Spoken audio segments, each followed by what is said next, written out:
Yo, what's good, hungry people? There's your boy, Michael Patrick Buckley, back here with my co-host AJ the Killer Diveco. We're here with another reaction video. We're gonna watch some sweet video from good old Dr. Johnny McDougall, talking about some sugar. The video is titled "Clearing Up the Confusion Around Sugar." So I think it was about from 10 months ago, if I'm not mistaken.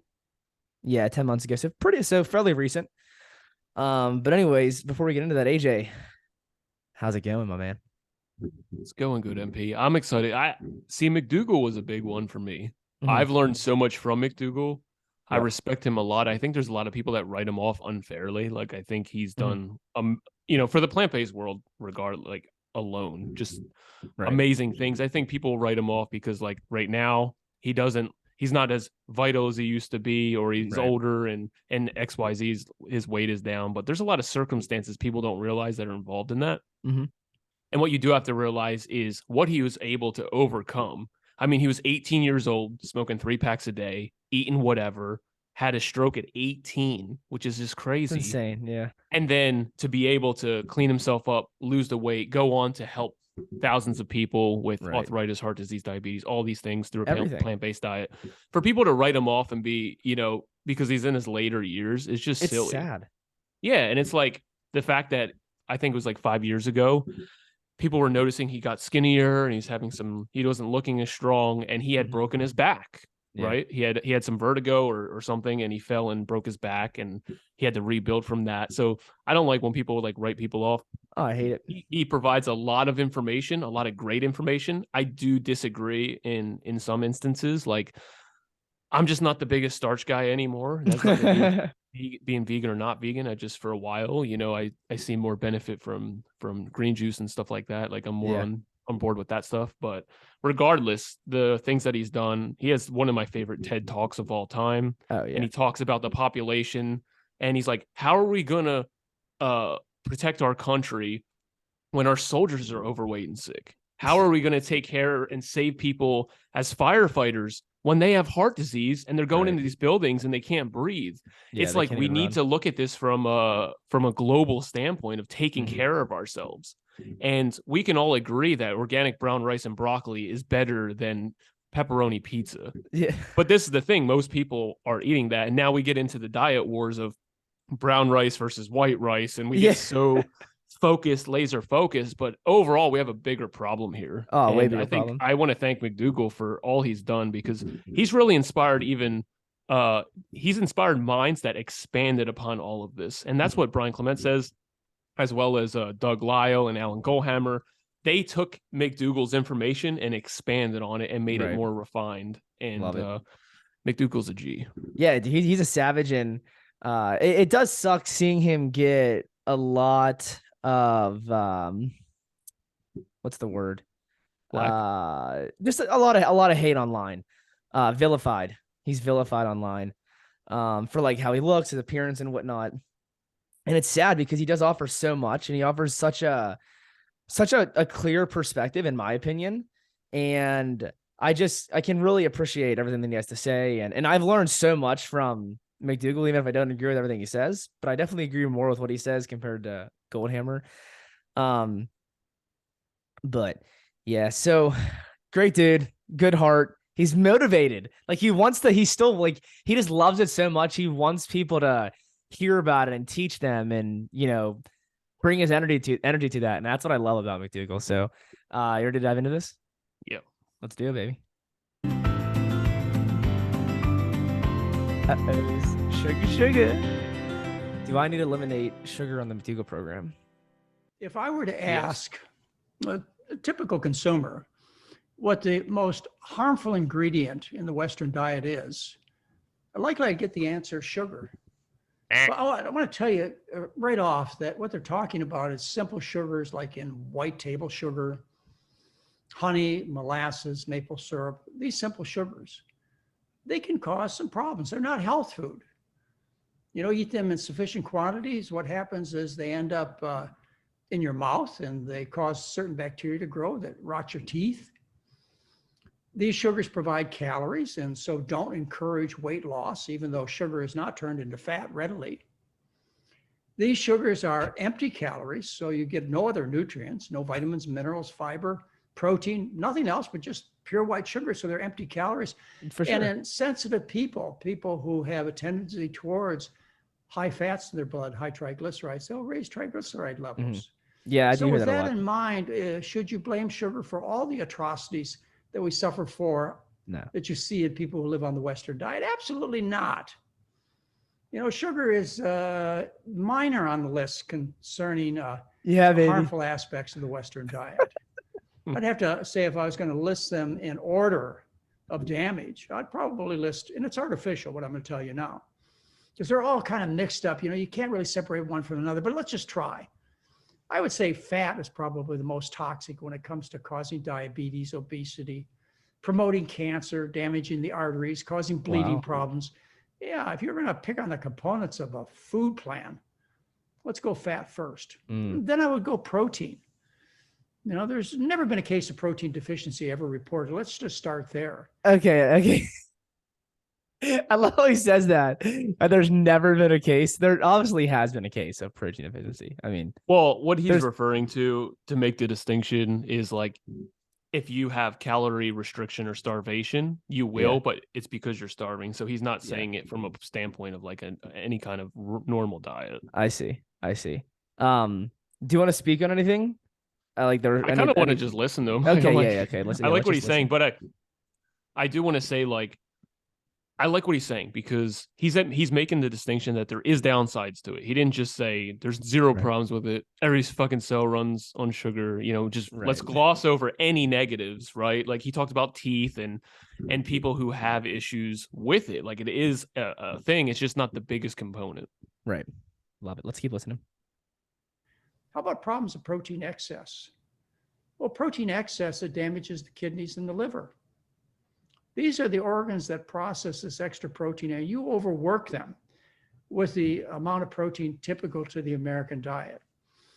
The protein consists of amino acids, so you deliver a high acid load to the body. That acid has to be buffered or you die.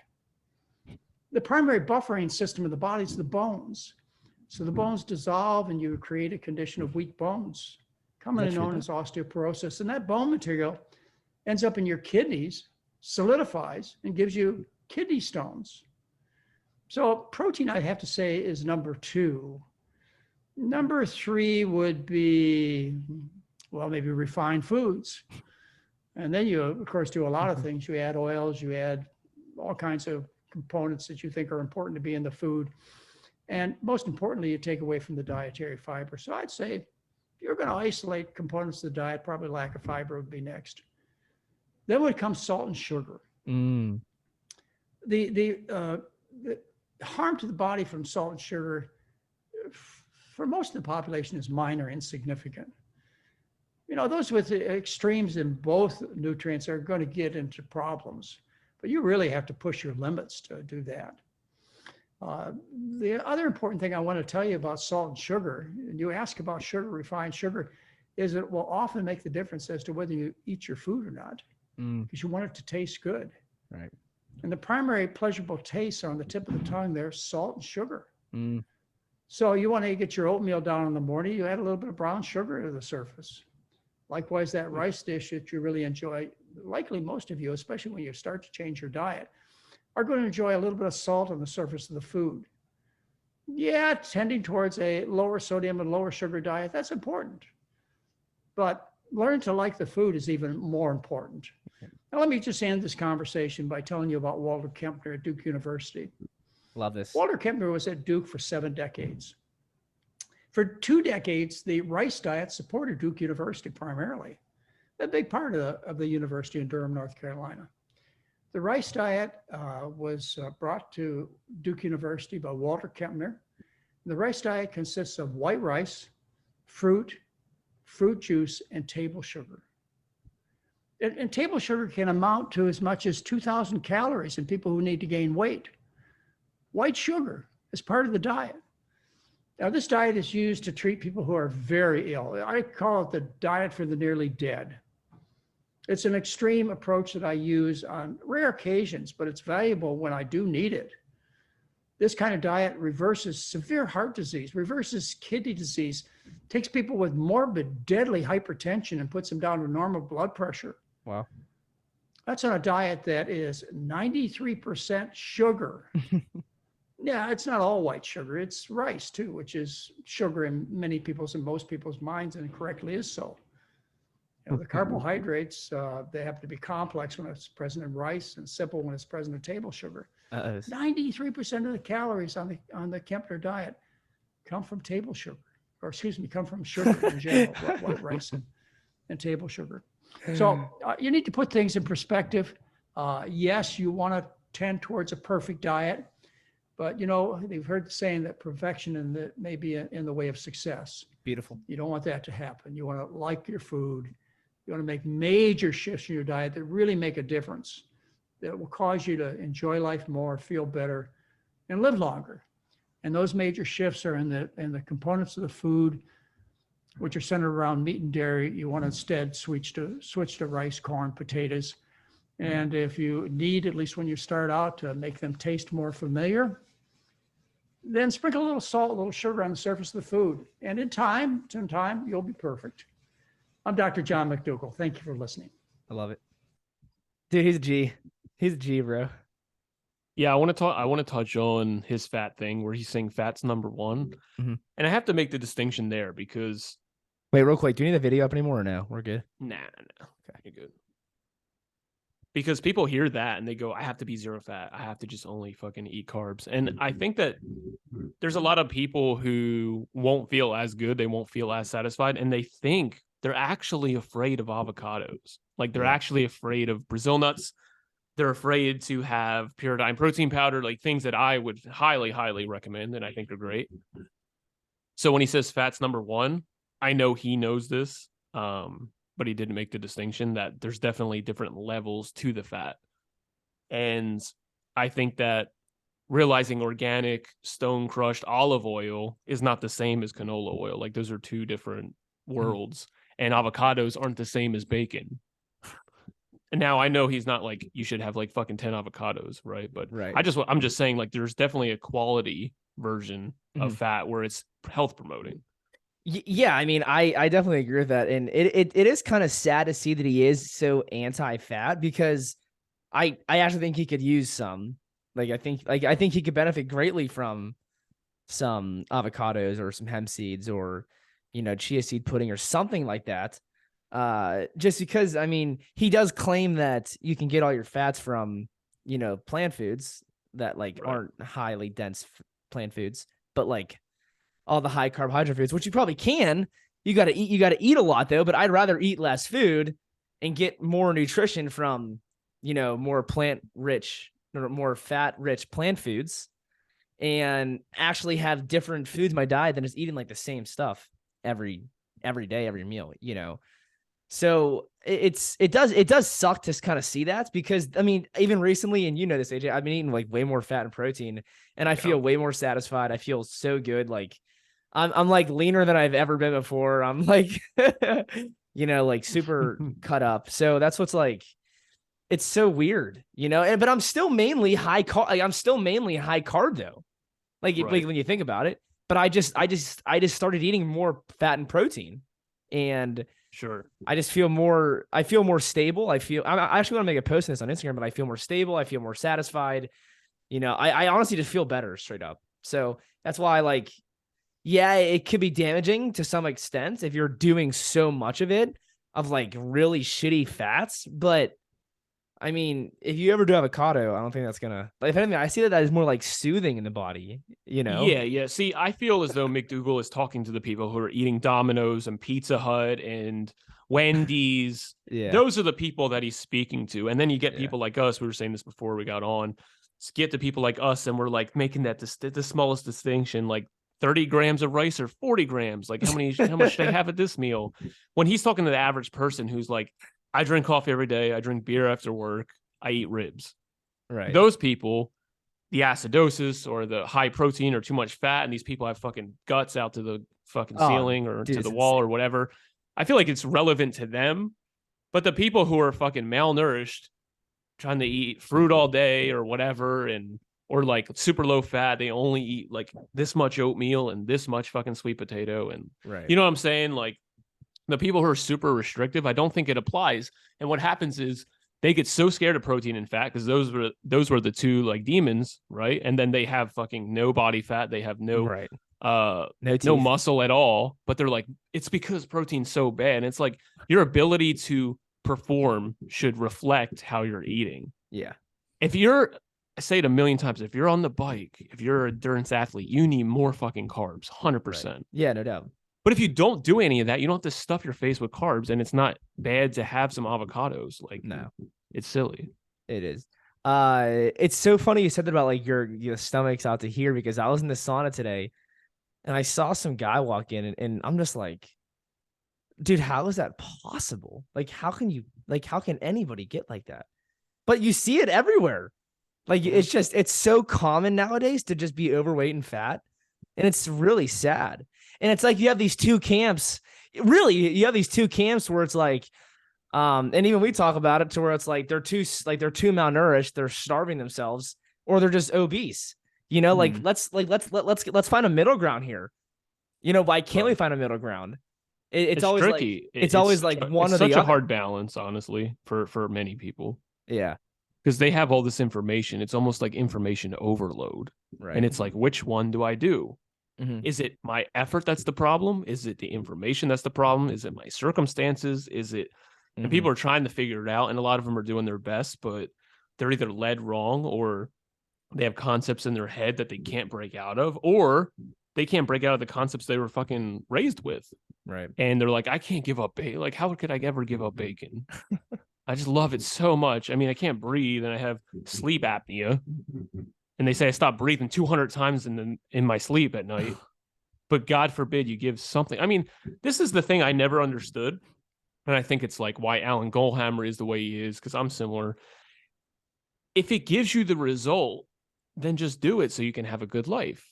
Yeah. But then we get into the part where it's like, what about when you're not getting the result? Right. That's where it becomes tricky. When you're willing to do whatever it takes, you just don't know what to do or how to pull it off.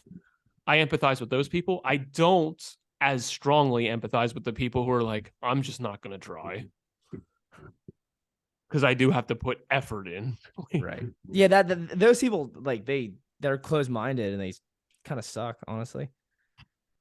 Like, they obviously don't want to change, and they're the ones who, I mean, they're gonna suffer. They're just gonna keep suffering. Like, that's fine. I mean, if that's what they want to do with their life, it's like, okay. But and I see it every day, even with my friends and family. Like, it's like just constant.